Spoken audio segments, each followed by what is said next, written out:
அதிகரிச்சாச்சு. இன்னும் 2-3 நாள்ல பாருங்க. எங்க இடி டிபார்ட்மெண்ட் க்ளோஸ் பண்ணிட்டாங்களா சுப்ரீம் கோர்ட்? என்னங்க இது? தவறான புரிதலை திராவிட முன்னேற்ற கழக ஐடி விங்கும் தமிழக ஊடகங்களும் தெரிக்கிறது. ஏன்னா இடி டாஸ்மார்க் மூடிட்டாங்கன்னு இடியே முடிஞ்சிருச்சா? பைத்தியக்காரத்தனமா இருக்குதுங்களே, இது லூசுத்தனமா இருக்குதுங்களே. டாஸ்மார்க் கொண்டு போய் கை வைக்காது, அப்ப மீதி இருக்கக்கூடிய நிதிஷை விட்டாங்களா? அப்போ இதே சுப்ரீம் கோர்ட் நாளைக்கு அரெஸ்ட் பண்ணுன்னு சொன்னால் ஆச்சரியப்படுவதற்கு இல்லை. அரவிந்த் கெஜ்ரிவால் அதானே சொன்னாரு, மணிஷ் சிசோடியும் அதானே சொன்னாரு, சத்யேந்தர் ஜெயினும் அதே தானே சொன்னாரு. மது கோடா போறவர்களும் போதாத குறைக்கு ஹேமந்த் சோரேன் என்று சீஃப் மினிஸ்டர் ஆஃப் ஜார்க்கண்ட் ஜெயிதா இருந்து ஜெயிலிருந்து வந்தவர் தானே. பூபேஷ் பகல் மீது அதே தான் அந்த வரிசையில் மாண்புமிகு முதலமைச்சர் சேர்ந்து விட்டார் மு.க. ஸ்டாலின். மு.க. ஸ்டாலினுக்கு கோபம் வந்து விட்டது. இடி என்றாலே அவருக்கு முகம் சிவந்து விடுகிறது. காரணம், 30,000 கோடி ரூபாயை சாப்பிட்டு விட்டார்கள் மகன் மருமகன் என்று பழனிவேல் தியாகராஜன் சொன்னதும் இடி அறிவிப்பும் தோல்வி. அவருடைய வெற்றி பயணம் என்று சொல்ல முடியாது. 10 மார்க்குன்னு சொன்னீங்கன்னா அவருக்கு 3 மார்க் தரலாங்க, அத்தோட சரிங்க. 7 தோல்வி 3 பாசுங்க. எடப்பாடி பழனிசாமியுடைய இல்லத்தில் வெடிகுண்டு கிடைத்ததை பற்றி நேற்று பேசியிருக்கிறார்கள். தமிழக போலீசாரிடமிருந்து சிஆர்பிஎஃப் மத்திய பாதுகாப்பு படையினர் சில விவரங்களை கேட்டிருக்கிறார்கள். அமித்ஷாவிற்கு இந்த விஷயம் சொல்லப்பட்டது. கூடிய விரைவில் எடப்பாடி பழனிசாமிக்கு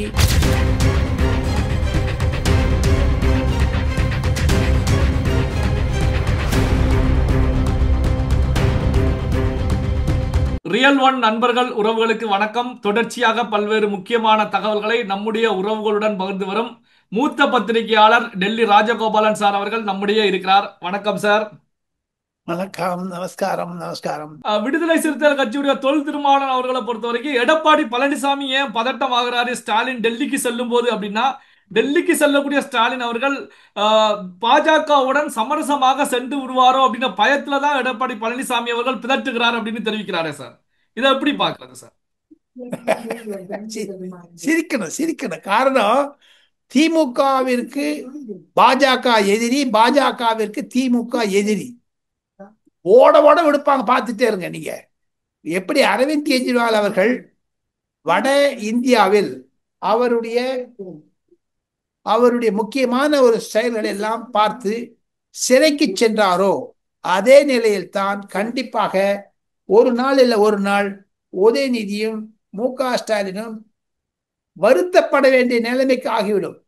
பாஜக என்றும் திமுகவுடன் சேரவே சேராது, அறிவித்து விட்டார்கள் திமுக எதிரி நம்பர் 1 என்று.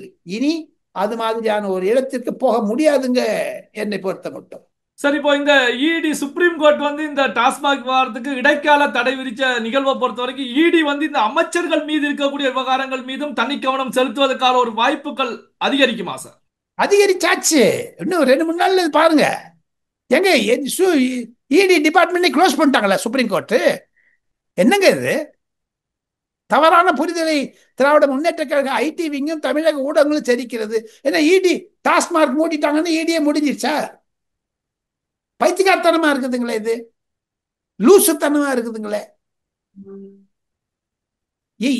டாஸ்மார்க் கொண்டு போய் கை வைக்காது, அப்ப மீதி இருக்கக்கூடிய நிதிஷை விட்டாங்களா? அப்போ என்ன கொண்டாடுறாங்களே, எதுக்காக? அதை விட டைரக்டா சொல்லிடலாமே. இதே கொண்டாட்டம் கண்டிப்பாக ஓரிரு வாரங்களுக்குள் இந்த கொண்டாட்டம் அனுதாப அலைகளாக மாறக்கூடாது என்று தான் அவர் நினைக்கிறார். அனுதாபம் வரக்கூடிய காரணம் என்ன என்று கேட்டால், 3-4 பேர் நிச்சயமாக ஜெயிலுக்கு போவது உண்மை, உறுதி.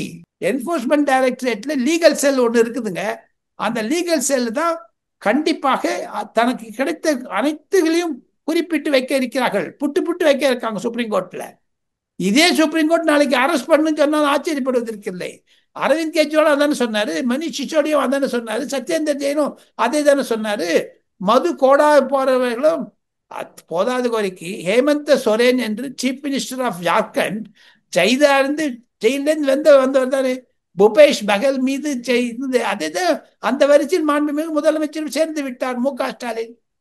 சார், அதே இதுல செய்தியாளர்கள் ஸ்டாலின் அவர்கிட்ட கேட்கும் போது சோனியா காந்தி ராகுல் காந்தி உடனான சந்திப்பு குறித்து கேட்கும் போது, எப்ப நான் டெல்லிக்கு வந்தாலும் அவங்கள சந்திப்பேன், அதே நேரத்தில் அரசியல் குறித்தும் பேசப்பட்டது அப்படிங்கிற கருத்துக்களை முன்வைக்கிறாங்க. இப்போ அரசியல் குறித்து அப்படின்னா 2026 தேர்தலுக்கு தமிழ்நாட்டில் காங்கிரஸ் கட்சியோடு வைத்திருக்கக்கூடிய அலையன்ஸ் குறித்தும் அங்க பேசப்பட்டிருக்கும். என்ன சார் பேச பேசப்பட்டிருக்கு? தொடரும் என்று செல்வ பெருந்தகை மாற்றுங்கள் என்று சொல்லியிருக்கிறார். ஆனால் செல்வ பெருந்தகை மாற்ற முடியாது என்று காங்கிரஸ் சொல்லுகிறார்கள். ஆக மொத்தம் செல்வ பெருந்தகையின் மூலமாக கண்டிப்பாக திராவிட முன்னேற்ற கழகத்திற்கு ஒரு அவர் பெயர் வந்து விட்டது. அதுதான் முக்கியத்துவங்க, வேற ஒண்ணுமே கிடையாதுங்க. சார், மோடி தலைமையில என்டிஏ கூட்டணியுடைய கூட்டணி கட்சியுடைய முதல்வர் துணை முதல்வர்களுடைய கூட்டம் நடைபெற்றிருக்கிறது. இதுல 20 முதலமைச்சர்கள், 18 துணை முதலமைச்சர்கள் கலந்துகிட்டு இருக்காங்க. இந்த கூட்டத்துல என்ன சார் பேசப்பட்டது? இதனுடைய பின்னணி என்ன சார்? பல வரக்கூடிய நாட்களில் பல விஷயங்கள், தேசத்தினுடைய முற்போக்கு சக்தியான இருக்கக்கூடிய ஆபரேஷன் சிந்தூர், வரக்கூடிய நாட்களில் பீகார் எலெக்ஷன் என்னெல்லாம் அதெல்லாம் பத்தி தான் பேசியிருக்காங்க, வேற ஒண்ணுமே இல்லைங்க. சார், இந்த நிதி ஆயோக் கமிட்டியுடைய சிஇஓ சுப்பிரமணியன் அவர்கள் ஒரு மகிழ்ச்சியான செய்தியை அனௌன்ஸ் பண்ணியிருக்காங்க. ஆமா ஜப்பானை ஆமா. பின்னுக்கு தள்ளி இந்தியாவானது உலக அளவுல பொருளாதார நாடாக வளர்ச்சி கண்டிருக்கிறது அப்படின்னு சொல்லி தெரிவிச்சிருக்காங்க. இதை எப்படி சார் பாக்குறீங்க?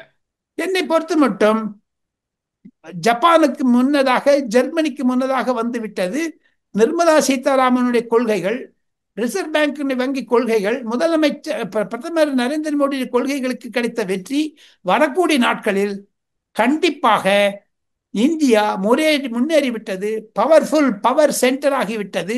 அதை பார்த்துத்தான் சைனாவும் அமெரிக்காவும் பயப்படுகிறார்கள். அது நரேந்திர மோடிக்கு கிடைத்த மாபெரும் வெற்றி. காரணம் என்ன என்று கேட்டால், $5 trillion பண்ணணும்னு சொல்றாரு. விக்சிஸ் பாரத் என்று சொல்லக்கூடிய வளரும் இந்தியாவிற்கு இது ஒரு முன்னோடியாக இருக்கும் என்று சொல்லி, நான் இப்பொழுது ஒரு பிரேக்கிங் நியூஸ் எனக்கு கிடைத்திருக்கிறது, அதை நான் படிக்க ஆசைப்படுகிறேன். 20 அதாவது ஜூன் மாதம் 9 தமிழகத்தில் 6 ராஜ்யசபா சீட்டுக்கு தேர்தல் ஆணையம் அறிவித்து விட்டார்கள். அதில் அன்புமணி ராமதாஸ், எம் சண்முகம், சந்திரசேகரன், முகமது அப்துல்லா, பி வில்சன், வைகோ இவர்கள் ஓய்வு பெற இருக்கிறார்கள். டேட் ஆஃப் ரிட்டையர்மெண்ட் வந்து 24/7. ஆனால் ஜூன் மாதம் தேர்தல் வைத்து விட்டார்கள், ஒரு மாதத்திற்கு முன்னதாகவே. லாஸ்ட் டேட் வந்து பாருங்க, counting of oats 19th June. அது போது போகுமா போகாதா தெரியல. Last date of filing nomination 9 June. இன்னும் ஒரு வாரத்திற்குள் தமிழகத்தில் ராஜ்யசபா தேர்தலுக்கான அறிகுறிகள் வந்துவிட்டது. அதிமுகவிலிருந்து திமுகவிலிருந்தும் யார் யார் போட்டியிடப் போகிறார்கள் என்று தெரிய வந்துவிடும். Wait and watch. இது ஒரு தனியார். இப்போ அடுத்த வாரம் முழுக்களுமே டிஎம்கே ஏடிஎம்கே ஜெனரல் கவுன்சில் கூட போகுதுங்க. இதுல திமுகவிலிருந்து 4 பேர் யார் என்று தெரியவில்லை. கூடிய விரைவில் மு.க.ஸ்டாலின் அதை அறிவிப்பார். கருணாநிதியினுடைய பிறந்த நாள் 3 ஜூன் மாதம் இருப்பதனால் 3 9 கண்டிப்பாக ஒரு தலித், ஒரு கிறித்துவர், ஒரு பெண்மணி இருக்க வேண்டும் என்று தான் மு.க.ஸ்டாலின் விரும்புகிறார் என்று சொல்லுகிறார்கள். அதுதான் எனக்கு கிடைத்த பிரேக்கிங் ஸ்டோரி. இப்போதான் எனக்கு தொலைபேசியில் கைபேசியில் வந்தது அந்த செய்தி. தங்களுடைய நேயர்களிடம் பகிர்ந்து கொண்டு விட்டேன். சார், செய்தியாளர்கள் சந்திப்புல இடி குறித்த கேள்விக்கு முதல்வர் ஸ்டாலின் அவருடைய முகம் வந்து கொஞ்சம் இறுக்கமாக மாறியது. ஆனால் அருகில இருந்த ஹெச் ராஜாவை பொறுத்த வரைக்கும் சிரிச்சுக்கிட்டே இருந்தாங்க. இது இப்போ வந்து விமர்சன பொருளாகி இருக்கிறது. ஆர் ராசா அவர்கள், ஸ்டாலின் அவர்கள் மூட் அவுட் ஆகும் போது, முகம் இறுக்கமாகும் போது அங்க சிரிப்பதற்கு என்ன காரணம் சார்? காரணம் என்ன என்று கேட்டால், கேள்வி கேட்க வைக்கப்பட்டது. ஏகேவிஎஸ் விஜயனும் இருந்தார், அதையே நான் பார்த்தேன். அவர்களால் கேள்வி வைக்கப்பட்ட கேள்விதான் மு.க.ஸ்டாலினுக்கு கோபம் வந்து விட்டது. இடி என்றாலே அவருக்கு முகம் சிவந்து விடுகிறது. காரணம், 30,000 கோடி ரூபாயை சாப்பிட்டு விட்டார்கள் மகன் மருமகன் என்று பழனிவேல் தியாகராஜன் சொன்னதும் இடி அறிவிப்பும் அவருக்கு பிடிக்காதது ஒன்று என்று தான் பலர் வர்ணிக்கிறார்கள். சிவா சார், பீகார் முன்னாள் முதல்வர் லல்லு பிரசாத் அவருடைய மூத்த மகன் பிரதாப் யாதவ் அவர்களை பொறுத்த வரைக்கும் ராஷ்டிரிய ஜனதா தளம் கட்சியில இருந்தும் குடும்பத்தில இருந்தும் 6 ஆண்டு காலம் நீக்கப்படுவதாக லல்லு பிரசாத் யாதவ் அறிவிச்சிருக்காங்க. இதோடைய பின்னணி என்ன சார்? இந்த திடீர் அறிவிப்புக்கு காரணம் என்ன சார்? திடீர் அறிவிப்பு காரணம், எப்படி அன்புமணி ராமதாஸுக்கும் எஸ் ராமதாஸுக்கும் சௌமியா ராமதாஸ் மூலமாக மாமனாருக்கு மருமகளை இல்லை என்று சொல்லுகிறார்களோ, அதே மாதிரி மாமியாருக்கு மருமகளை பிடிக்கவில்லை.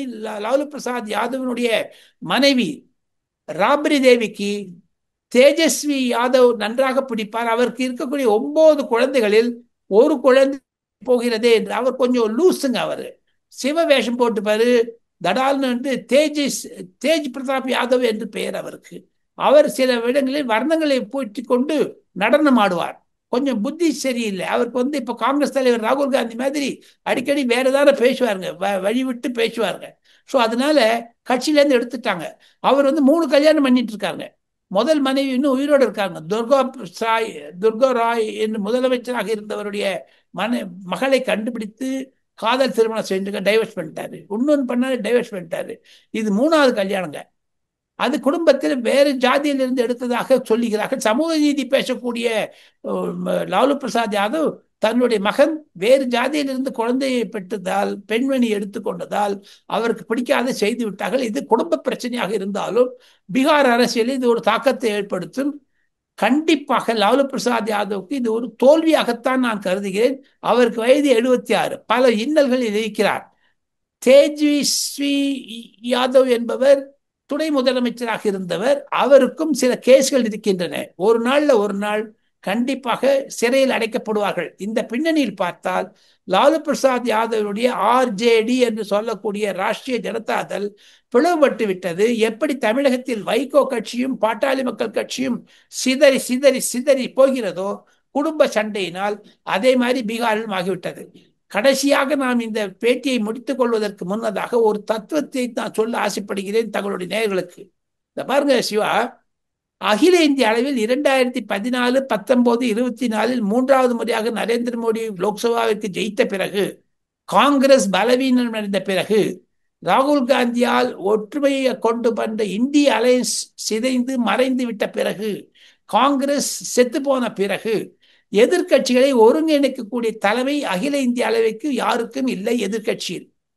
அதனால்தான் மாநில கட்சிகள் மம்தா பானர்ஜி ஆகட்டும், பரூக் அப்துல்லாவாக இருக்கட்டும், உத்தவ் தாக்கரேவாக இருக்கட்டும், அகிலேஷ் யாதவாக இருக்கட்டும், மாயாவதியாக இருக்கட்டும், அன்புமணி ராமதாஸாக இருக்கட்டும், வைகோவாக இருக்கட்டும், போதாத குறைக்கு தாங்கள் இப்பொழுது குறிப்பிட்ட மாதிரி ஆர்ஜேடியாக இருக்கட்டும், அனைத்தும் சிதறி கிடைக்கின்றன. காரணம், எதிர்கட்சியில் ஒருங்கிணைக்கக்கூடிய ஒரு ஆள் ஒத்தர் இல்லை. அதனால மாநில கட்சிகள் பிளறுகிறது. இது பாஜகவிற்கு நல்லதா கெடுதலா என்பது 2029 தான் தெரியும். 2025 பீகார் சட்டசபையில் தெரியும்.